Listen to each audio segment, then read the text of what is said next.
For the Olympic athletes competing this summer, there is more on the line than just a medal. There's also tons of money in sponsorships. Which is why the University of New England's new Dean of Business is in Paris for work. Raya, you spoke with him. How is the trip going? Well, when I talked to him, he looked like he was sitting on a balcony, so it was going great from my understanding. Norm O'Reilly is in Paris and all the excitement, kind of getting a little marketing research in. He says athletes aren't the only ones who are bringing in the gold, silver, and the bronze.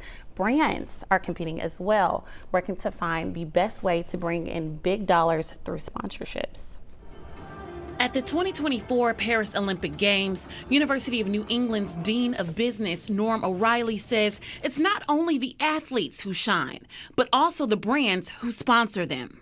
Coca-Cola, Visa, these are the type of organizations that have that association, and they invest a lot in the Olympics, and the Olympics gives them a lot of return. O'Reilly attends the Olympic Games regularly, completing research on sports data and marketing. O'Reilly's deep research dives reveal how quickly brands generate big dollars through advertising campaigns. Our studies kind of show, and others have kind of shown, that about 40% of us in developed countries will respond with our purchase patterns and our interests to sponsors. O'Reilly says with the rise of digital marketing, it's crucial for companies to feed the public's fascination with sports and the athletes who play them. So I mentioned Katie Ledecky, LeBron James, Serena Williams, if she was playing. There's no better way for brands to capitalize on the opportunity to reach new customers than attaching themselves to high-performing athletes, using their image and likeness to lure people in. Then you start drawing people in who really didn't have an interest before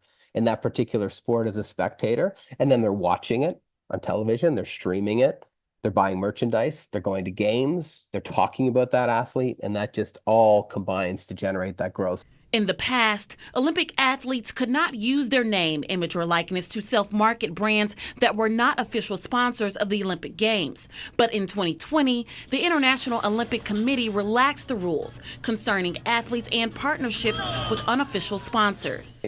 If I've got a huge following and I can help a company reach hundreds of thousands, if not millions of people, and I've got a cool charisma, I'm a high performer, I'm someone wants associated with, I can generate in excess of $1 million in revenue just from that alone.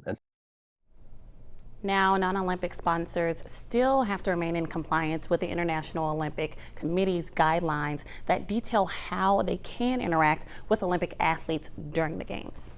What a cool story, and interesting that he gets to kind of look at it from that bird's eye view macro level of like, okay, so if this person picks this company or they pick that athlete, how will the public respond with their money? It's also not a bad work trip going to Paris for the Olympics. Hey, I'll take it. Yeah.